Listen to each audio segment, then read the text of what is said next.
बहुत बहुत स्वागत आपका अनादि टीवी पर। मैं हूं आपके साथ पारुल। राजस्थान की 200 विधानसभा सीटों में से 199 पर मतदान चल रहा है। बीजेपी और कांग्रेस नेता अपनी अपनी जीत के दावे कर रहे हैं। मतदान प्रक्रिया सुचारू शांतिपूर्ण ढंग से करवाने के लिए 1,70,000 करीब लोगों से अधिक सुरक्षाकर्मी जो हैं वो मौजूद हैं वहां पर, जिनमें राजस्थान पुलिस के 70,000 से अधिक जवानों को तैनात किया गया। 18,000 Rajasthan home guard, 2,000 Rajasthan border home guard. अन्य राज्यों जिनमें उत्तर प्रदेश, गुजरात, हरियाणा, मध्य प्रदेश के 15,000 होमगार्ड और आरएसी की 120 कंपनियां शामिल हैं। सत्तारूढ़ कांग्रेस की ओर से इस बार भी अपना जो चुनावी भाग्य है वो आजमाने के लिए नेताओं में मुख्यमंत्री अशोक गहलोत, कांग्रेस प्रदेश अध्यक्ष गोविंद सिंह डोटासरा और विधानसभा अध्यक्ष सीपी जोशी के साथ मंत्री शांति धारीवाल, बीडी कल्ला, भंवर सिंह भाटी और साथ ही सालेह मोहम्मद समेत ममता, भूपेश प्रताप सिंह और खाचरियावास के साथ ही राजेंद्र यादव, शंकुतला रावत, जिनमें उदयलाल आंजना और महेंद्रजीत सिंह मालवीय के साथ ही अशोक चांदना के साथ ही पूर्व उप मुख्यमंत्री सचिन पायलट भी शामिल हैं। इनकी किस्मत आज ईवीएम में कैद होने जा रही है।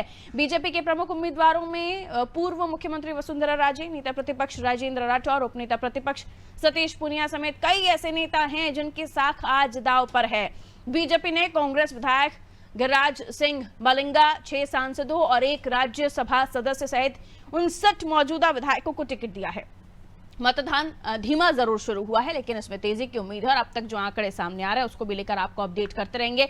तो आज हम राजस्थान चुनाव को लेकर चर्चा करने जा रहे हैं, क्योंकि आज राजस्थान में पड़ रहा है वोट और जनता ने किसकी किस्मत में क्या लिखना तय किया है आज वो ईवीएम में मशीन दबाकर बता देगी और इसके जो नतीजे सामने आएंगे उसके साथ ही पता चलेगा कि आखिर जनता क्या चाहती है। तो राजस्थान में आपको बता दें, लोग वोट करने जा रहे हैं और राजस्थान में भी काफी मशक्कत नेताओं ने की है। देखिए, राजस्थान का जो ट्रेंड है, हर साल सरकार बदलती है अमूमन, और ये भी आपको बता दें कि इस बार बीजेपी ने अपना मुख्यमंत्री फेस अनाउंस नहीं किया है। बहरहाल मनोज वर्मा जी हमारा पॉलिटिकल एडिटर हैं और राजस्थान के बारे में हम उनसे और भी समझने की कोशिश करेंगे। मनोज जी, 199 सीट हैं, कई ऐसे दिग्गज जिनकी साख दाव पर है। चुनावी मैदान में कई ऐसे बड़े बड़े नाम और उनके लिए भी ये माना जा रहा है कि काफी मशक्कत नेतृत्व ने भी की है, आलाकमान ने भी की है। ऐसे में कई ऐसे मुद्दे जिनमें भ्रष्टाचार, लाल डायरी और भी कई चीजें शामिल हैं जिसमें सरकार को घेरने की भी कोशिश की गई। लेकिन हर बार की तरह क्या इस बार राजस्थान कांग्रेस नहीं माफ कीजिए सरकार नहीं रिपीट करने की जो आदत है वो दोहराएगा या फिर ट्रेंड बदलेगा? मनोज सर।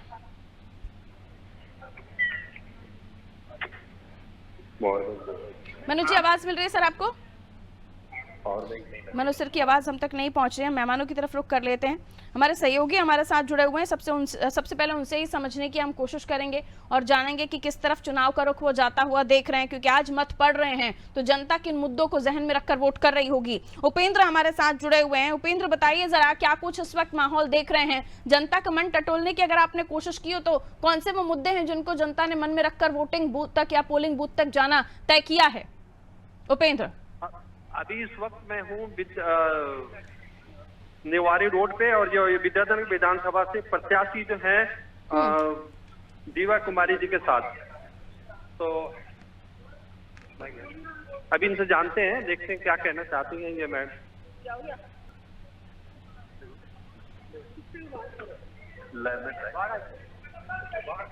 मैं लौट रही हूँ उपेंद्र आपके पास, आप चर्चा कीजिएगा। मनोज जी हमारे साथ जुड़ गए, पहले हम उनसे समझने की कोशिश करते हैं। मनोज जी, क्या कह रहा है राजस्थान का चुनाव आपके आकलन से? क्योंकि इस वक्त हम देख रहे हैं कि काफी मशक्कत दोनों ही दलों की तरफ से की गई है, लेकिन हर बार की तरह क्या राजस्थान अपना इतिहास रिपीट करेगा या फिर जो कहा जा रहा था? और दूसरा चीज ये भी कि अशोक गहलोत सचिन पायलट की फाइट अभी भी शांत होती हुई दिख नहीं रही है। दोनों एक स्टेज पर साझा सभा करते हुए दिखाई नहीं दी इस बार इलेक्शन में। सर देखिए, बिल्कुल जो अभी एक राजस्थान के बारे में कहा जा रहा है कि क्या राज बदलेगा या रिवाज बदलेगा, तो वो इसी को लेकर कहा जा रहा है। कांग्रेस जो है अपनी फ्रीबीज की स्कीम और जो पुराना रिकॉर्ड है उसके सहारे मैदान में है, और अशोक गहलोत को लग रहा है कि जो उन्होंने लोगों के लिए योजनाएं शुरू की है, चाहे वो सस्ता गैस सिलेंडर की बात हो, जो 25 लाख रुपए में हमने चिरंजीवी योजना उन्होंने शुरू की थी जो 5 लाख की है, उसको 50 लाख करने की बात कही है। किसानों को ब्याज मुक्त कर्ज की बात है, 2 रुपए किलो गोबर खरीदी है, मनरेगा है, और सबसे मैंने पुरानी पेंशन की। लेकिन कहीं ना कहीं जो शुरुआत से 5 साल से झगड़े चल रहे थे सचिन पायलट के साथ, तो गुर्जर वोट बैंक जो कि लगभग 38 से 40 सीटों पर निर्णायक है, वो कांग्रेस के साथ खड़ा होता नजर नहीं आ रहा है। पिछली बार जो गुर्जर वोट बैंक था उसमें एक मैसेज था कि शायद अगर सरकार बनी तो सचिन पायलट को मुख्यमंत्री बनाया जाएगा, लेकिन इस बार केवल टोंक का उस इलाके को छोड़ दें जहाँ से सचिन पायलट आते हैं, बाकी इलाके में जो गुर्जर वोट है वो बीजेपी की तरफ शिफ्ट होता नजर आ रहा है। दूसरा, बीजेपी ने यहाँ बड़े तरीके से हिंदुत्व के मुद्दे को उभारा है, वो खास तौर से जो कन्हैया लाल का हत्याकांड हुआ था उदयपुर का, जिसने पूरी देश दुनिया में सुर्खियां बटोरी थी, प्रधानमंत्री नरेंद्र मोदी ने इस मुद्दे को धार दी है। जहां तक अशोक गहलोत की बात है, वो पूरा चुनाव अकेला राष्ट्रपति प्रेसिडेंशियल स्टाइल में लड़ रहे हैं, और ये चुनाव अशोक गहलोत बनाम प्रधानमंत्री नरेंद्र मोदी हो गया। और जिस प्रकार से नरेंद्र मोदी ने लगातार यहाँ धुआंधार रैलियां की है, कांग्रेस की तरफ से दिग्गजों ने डेरा डाला, लेकिन सचिन पायलट उनके साथ कहीं खड़े नजर नहीं आए, क्योंकि इक्का दुक्का तस्वीरें ऐसी आई थी कि एयरपोर्ट पर दोनों साथ दिखाई दिए थे, लेकिन मैसेज जो गया वो बहुत खराब गया कांग्रेस के लिहाज से भी। तो ये माना जा रहा है कि एक कठिन मुकाबले में राजस्थान फंसा हुआ है, खासतौर से अशोक गहलोत, क्योंकि अशोक गहलोत तो कई बार दोहरा चुके हैं कि मैं तो कुर्सी छोड़ना चाहता हूं, लेकिन कुर्सी मुझे नहीं छोड़ रही है। कई बार उन्होंने अपनी ताकत का प्रदर्शन भी किया है, और एक जहां हमने बीजेपी के कैंपेन में देखा था कि सामूहिक नेतृत्व का संदेश दिया था, तो आज भी जो कांग्रेस ने वहाँ फुल पेज का विज्ञापन दिया है, उसमें यही कहा गया कि क्यों कांग्रेस फिर से। एक बड़ी सी फोटो उन्होंने अशोक गहलोत की लगी है, और स्टेम साइज से भी छोटे फोटो बाकी उनके तमाम सारे नेताओं की है। तो आप अगर दूर से देखेंगे या नजदीक से, तो आपको समझ में ही नहीं आएगा कि कौन से नेता की फोटो लगी है, किसकी नहीं लगी है। तो ये वो अंतर है जो बता रहा है कि कांग्रेस में सब कुछ ठीक नहीं चल रहा है। जहां तक सीटों की सवाल है, 199 सीटों पर चुनाव हो रहा है, क्योंकि कांग्रेस के एक उम्मीदवार की मौत हो गई थी, जिसके कारण वहाँ चुनाव नहीं हो रहा है। तो टोटल 199 सीटों पर 1863 उम्मीदवार है, और 108 सीटों पर बीजेपी कांग्रेस का सीधा मुकाबला, लगभग 80 पर त्रिकोणीय लड़ाई है, क्योंकि आम आदमी पार्टी भी यहाँ से चुनाव लड़ रही है, आरएलपी का जो गठबंधन है, बसपा है, और आदिवासी क्षेत्रों में भारत आदिवासी पार्टी जो कि गुजरात की है, उसने भी यहाँ पर अपना मजबूरी से वो चुनाव लड़ रही है। बीजेपी ने 7 सांसद चुनाव में उतारे हैं, जैसे हमने मध्य प्रदेश में भी देखा, छत्तीसगढ़ में भी, क्योंकि बीजेपी किसी भी तरीके से ये रण जीतना चाहती है। हालांकि बीजेपी ने अपनी रणनीति में कुछ चेंज जरूर किया था, जैसे हमने मध्य प्रदेश में देखा था कि शुरुआत में उन्होंने शिवराज सिंह चौहान को पीछे रखा था, और पूरी थीम कि मध्य प्रदेश के मन में मोदी, मोदी के मन में मध्य प्रदेश से आगे बढ़े थे। लाडली बहना ऐसी स्कीम्स का भी चर्चा नहीं हुई थी, और यहाँ भी कमोबेश ये हालत थी। लेकिन जो जो चुनाव बढ़ा, तो फिर धीरे धीरे पिक्चर के अंदर वसुंधरा राजे सिंधिया आती गई, उनके तो तमाम सारे लोग हैं, उनको टिकट दिए गए, और वो मजबूती से फिर चुनाव प्रचार में वो जुट गई थी। क्योंकि हड़ौती का जो इलाका है, जो कोटा झालावाड़ उसके आसपास का, वसुंधरा का काफी प्रभाव है। और एक समय जब वो पहली बार मुख्यमंत्री बनी थी, तो वो बीजेपी की ऐसी पहली मुख्यमंत्री थी जिनके नेतृत्व में पार्टी ने बहुमत हासिल किया था। क्योंकि इसके पहले जो भैरव सिंह शेखावत थे, देश के उपराष्ट्रपति रहे, बीजेपी के कद्दावर नेता माने जाते थे, लेकिन कभी वो भी अपने दम पर बीजेपी को यहाँ बहुमत नहीं दिला पाए थे। अगर कांग्रेस की हम बात करें, तो कांग्रेस के संग एक दिक्कत और भी हुई है कि अशोक गहलोत ने उन तमाम सारे विधायकों को टिकट दिलाया है जो उम्र दराज हो गए हैं, या जिनके खिलाफ व्यक्तिगत एंटी इनकम्बेंसी थी। क्योंकि जो सर्वे बता रहे थे, वो ये बता रहे थे कि सबसे लोकप्रिय चेहरा आज भी अशोक गहलोत है, वसुंधरा राजे दूसरे नंबर पर है। लेकिन चूंकि जिन विधायकों के खिलाफ एंटी इनकम्बेंसी थी, लेकिन अशोक गहलोत के दिमाग में ये था कि कल को अगर सरकार बनाने की स्थिति बनी, और अगर ये तय किया जाएगा कि नेता का चयन आला कमान की जगह विधायक दल के बीच में से होगा, तो अशोक गहलोत चाहते थे कि उनके जितने समर्थक हैं वो ज्यादा से ज्यादा संख्या में उनको टिकट मिले, वो ज्यादा से ज्यादा संख्या में जीते, ताकि अगर कल को निर्णय की स्थिति आती है कि अगर विधायक दल को नेता चुनना पड़े, तो उसमें उनका बहुमत रहे। तो ये ऐसे तमाम सारे कारण रहे हैं जिसके कारण अशोक गहलोत इस चुनाव में हाल फिलहाल पिछड़ते नजर आ रहे हैं। हालांकि कांग्रेस को पूरी उम्मीद है कि जो फ्रीबीज के लिए उसने जो स्कीम्स शुरू किए हैं, महिलाओं के लिए बात की है, क्योंकि महिलाओं ने देखा कि पहले उन्होंने 500 रुपए में सिलेंडर की बात की थी, बीजेपी ने अपनी मैनिफेस्टो में 450 रुपए में सिलेंडर देने का वादा किया, तो अशोक गहलोत ने उसको 400 रुपए कर दिया। तो ये तमाम सारी चीजें बता रही है कि हड़बड़ाहट में कांग्रेस जरूर रहेगी। बिल्कुल, यानी ये भी आपका कहना है कि कुल मिलाकर जो निर्णय है उनका कि ऐसे विधायकों को जो उम्र दराज है और उनके लिए पर्सनल एंटी इनकम्बेंसी है, उन्हें टिकट दिलाकर वो जीतते हैं तो ठीक है, अच्छी बात है। और नहीं जीते तो, क्योंकि अगर एमएलए जीतते हैं, मुख्यमंत्री का फेस अगर बदलता है, तो पार्टी को जिताने के पीछे नहीं काम कर रहे अशोक गहलोत, वो अपनी पर्सनल जीत पर काम कर रहे हैं। मनोज सर जी हाँ, देखिए आपने ये पहली बार नहीं, इसके पहले लगातार जो 5 साल विवाद चला, हालांकि एक बार सरकार गिरते गिरते बची थी जब सचिन पायलट अपने समर्थक विधायकों को लेकर उड़ गए थे, लेकिन वो नंबर से नहीं जुटा पाए थे जितने नंबर ज्योतिरादित्य सिंधिया ने जुटा लिए थे, क्योंकि मध्य प्रदेश में नजदीकी अंतर था, 5 सीटों का अंतर था। बिल्कुल। लेकिन जो गुजरात राजस्थान की बात करें तो बीजेपी के पास 73 सीट थी और कांग्रेस ने 99 सीट जीती थी। और बाद में उन्होंने जो बसपा के 7 विधायक जीते थे उनमें से 6 को कांग्रेस में शामिल कर लिया था। जी। तो ऐसे में कम से कम 40 सीटें उनको चाहिए होती थी अशोक गहलोत को, और वो नंबर बड़ा था, वो जुटाने की स्थिति में नहीं थे। हालांकि उन्होंने अपनी ताकत भी बताई थी। और सरकार बचाने के बाद से ये पहली बार था कि मुख्यमंत्री थे जब सचिन पायलट, उनके खिलाफ FIR दर्ज की गई, उनको नादान मूर्ख निकम्मा कहा गया। बाद में उनसे जो प्रदेश अध्यक्ष का पद था वो वापस ले लिया गया, उनसे मंत्री उनको नहीं बनाया गया, और उनके जो समर्थक थे जिन्होंने उनका साथ दिया था उनमें बहुतायत में उनके टिकट काट दिए गए थे। और एक समय जब ऐसा आया था कि केंद्रीय आला कमान ये चाह रहा था कि उनको दिल्ली शिफ्ट कर दिया जाए, राष्ट्रीय अध्यक्ष बना दिया जाए, लेकिन तब भी उन्होंने आला कमान को आंखें दिखा दी थी। लेकिन आला कमान चाहकर भी उनका कुछ नहीं कर पाया था। लेकिन ये जरूर रहा था जो उनके निकटस्थ थे शांतिलाल धारीवाल, जो कि लगभग 80 साल के, उनका टिकट बहुत लंबे समय तक अटका रहा, उनके कई लोगों के टिकट काटे भी गए। लेकिन ये तमाम सारी चीजें बता रही थी कि कांग्रेस और भी स्टेट्स की बात करें तो ऐसा लगने लगा है कांग्रेस में कि राज्य में उनका अपना आला कमान बैठा हुआ है। वहाँ अगर राज्य के नेता अगर दिल्ली में बैठे नेताओं को आंखें दिखा रहे हैं तो फिर ये दिल्ली में बैठे नेताओं के लिए चिंता का विषय हो जाता है। फिर हम राजस्थान की बात करें या हम MP की बात करें, बहरहाल कई ऐसे मौकों पर कई ऐसी खबरें भी सामने आई हैं। मैं लौट रही हूँ सर आपके पास, हमारे साथ कुछ और लोग भी जुड़े हुए। वरिष्ठ पत्रकार अरुण जी हमारे साथ जुड़े हुए हैं, बहुत बहुत स्वागत अरुण त्रिपाठी जी आपका। और स्वर्णिम चतुर्वेदी जी कांग्रेस से हमारे साथ जुड़े हैं। स्वर्णिम जी आपका भी स्वागत करती हूँ।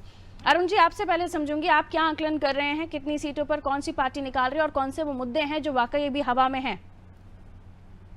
जी पारुल जी, मैं आपको बताना चाहूंगा कि झालावाड़ जिले में 4 विधानसभा क्षेत्र में 2 में सीधी कांग्रेस और बीजेपी की टक्कर है जी। खानपुर विधानसभा में बीजेपी से नरेंद्र नागर को टिकट दिया गया है और कांग्रेस से सुरेश गुर्जर को टिकट मिला है। पिछले विधानसभा चुनाव में सुरेश गुर्जर लगभग 2200 वोटों से नरेंद्र नागर से हार चुके हैं। तो वहां इस बार तगड़ा मुकाबला है आमने सामने का। और यदि बात मनोर थाना की जाए तो मनोर थाना से कांग्रेस जिलाध्यक्ष रहे हैं पूर्व में कैलाश मीणा और वर्तमान में वो प्रदेश उपाध्यक्ष हैं, उनको कांग्रेस ने टिकट नहीं दिया है। तो वो बागी के रूप में मैदान में उतरे हैं। और झाझा पाटन विधानसभा की त्रिकोणीय मुकाबला है वहाँ।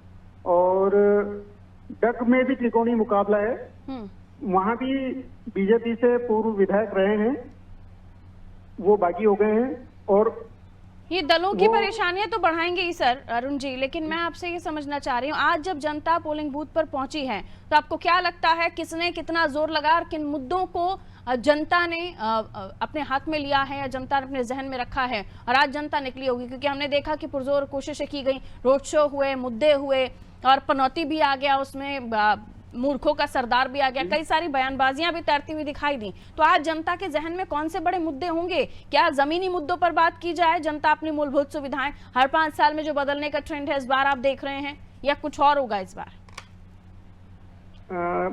लगभग यदि झालावाड़ जिले की जाए तो यहाँ पे तो एक तरफा जो लगभग 35 साल से वसुंधरा राजे का एक छत्र राज रहा है। ठीक है, इस बार वो बहुत ज्यादा सक्रिय नहीं दिखाई दी थी, ये भी उनके बारे में कहा जा रहा है। तो क्या उनकी सक्रियता का वोटिंग परसेंट पर, उनकी वोटर्स पर कोई फर्क पड़ा है? नहीं।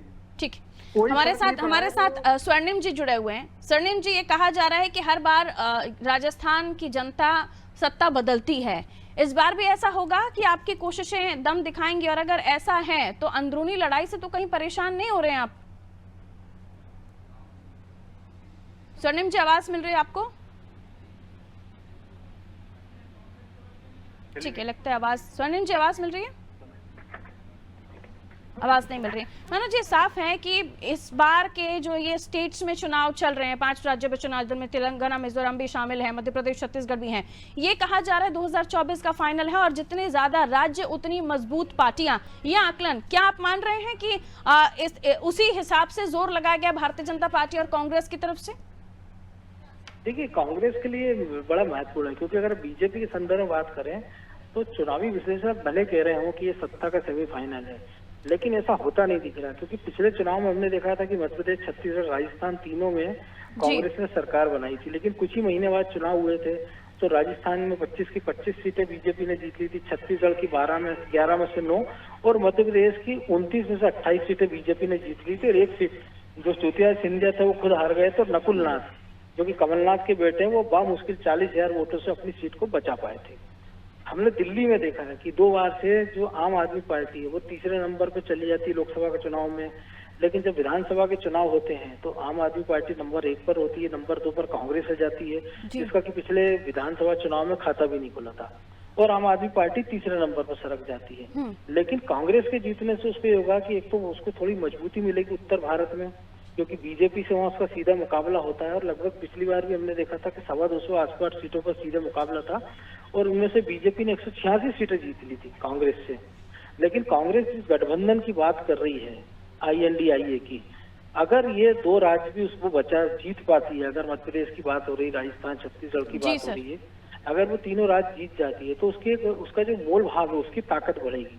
क्योंकि हमने जिस प्रकार से देखा मध्य प्रदेश में जब अखिलेश यादव चुनाव लड़ने आए तो कमलनाथ ने कहा कौन अखिलेश वखिलेश, इसके बाद अखिलेश ने उनके जो उत्तर प्रदेश के अध्यक्ष हैं अजय राय, उनके बारे में ऐसे शब्द गए जो कांग्रेस पार्टी को किसी को भी नागवार गुजरते, लेकिन पार्टी ने चुपचाप सहन लिया। उत्तर प्रदेश में अखिलेश कह रहे हैं कि अब तुम कांग्रेस को उसकी हैसियत के हिसाब से टिकट देंगे। अगर इन राज्यों में कांग्रेस का प्रदर्शन अच्छा है तो फिर बिहार में भी उसकी पूछ परख बढ़ेगी, महाराष्ट्र में पूछ परख बढ़ेगी, और उत्तर प्रदेश में अगर गठबंधन होता है तो उसको ठीक ठाक सीटें मिल पाएंगी। लेकिन अगर वो इन राज्यों को गवा देते हैं तो फिर कांग्रेस के लिए बड़ा संकट ही हो जाएगा कि वो इंडिया गठबंधन को कैसे बरकरार रखें। बिल्कुल, तो 23 तो चुनौती है, लेकिन डबल चुनौती 24 भी रहेगी। हालांकि स्वर्णिम जी हमारे साथ जुड़ गए हैं कांग्रेस से। चतुर्वेदी जी, आवाज मिल रही है आपको? जी हाँ। स्वर्णिम चतुर्वेदी जी, क्या बताना चाहेंगे, कितने आश्वस्त अपनी पार्टी की जीत को, और कितना आपको लगता है कि चुनौतीपूर्ण है? क्योंकि एक तो अपनों से भी लड़ना है, अपनों से भी जीतना है, फिर दूसरे दल से भी जीतना है। देखिए, हमें यहाँ पे राजस्थान में कांग्रेस को भारी बहुमत के साथ जनता जिता रही है।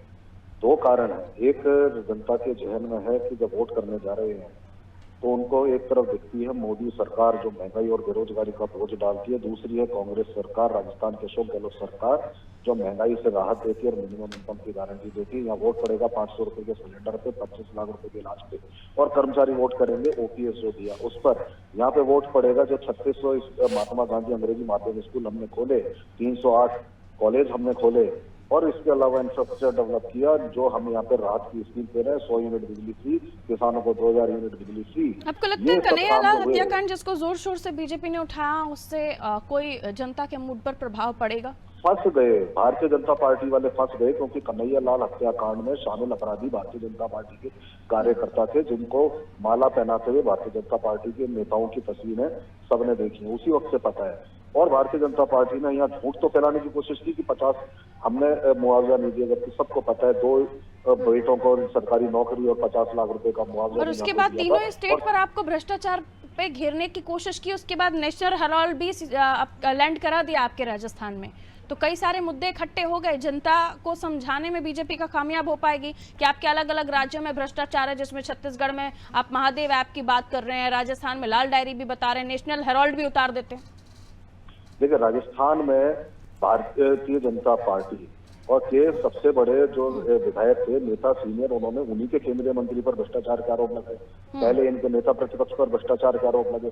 हमने तो भ्रष्टाचारियों को पकड़ा, ED आ गई, यहाँ पे घूम गई, ये भ्रष्टाचार उन्हें मिला नहीं। तो ये अपने आप उनका झूठ जनता के सामने खुद ही ने साबित कर दिया। इसलिए भारतीय जनता पार्टी, ठीक है, उमेंद्र हमारे साथ जुड़े। उमेंद्र, अब तक का वोट परसेंट क्या पहुंच गया है, और किन मुद्दों को आप पर आपको लगता है कि जनता पोलिंग बूथ तक पहुंच रही है? जल्दी से बताइए उपेंद्र। उमेंद्र, ऐसा लग रहा है कि यहाँ पर ज्यादा ये सरकार के जो 5 साल के काम है जी कांग्रेस सरकार के, हाँ, उस काम पे इनका यहाँ पे फोकस दिख रहा है। मुद्दा ये है कि सरकारी जो सुविधाएं हैं यहाँ पे मिल रही है, और इस कारण जो है यहाँ के मैक्सिमम लोग उससे प्रभावित हैं। चलिए, बहुत बहुत शुक्रिया आप सभी का हमारे साथ चर्चा में जुड़ने के लिए। तो देखिए, राजस्थान की हम बात कर रहे थे जहां पर आज वोट कास्ट किया जा रहा है, जनता घरों से निकल रही है और हमारी भी अपील कि आज बड़ा दिन है, लोकतंत्र का महापर्व, जिसमें आपको अपनी भागीदारी दर्ज करानी है। घरों से निकलिए, 199 सीटों पर वोट पड़ रहे हैं, यानी आपके जो पसंदीदा उम्मीदवार हैं वो चुनावी मैदान में है, उनके लिए वोट कीजिए। और उसके अलावा भी लोकतंत्र ने हमें ये भी अधिकार दिया हुआ है कि अगर आप किसी को भी नहीं चुनना चाहते तो नोटा भी ऑप्शन है, लेकिन मतदान जरूर कीजिए ताकि मत प्रतिशत ये बताए कि हमारे देश की जो ताकत है वो बरकरार है। रखिए अपना ख्याल, दीजिए मुझे इजाजत। नमस्कार।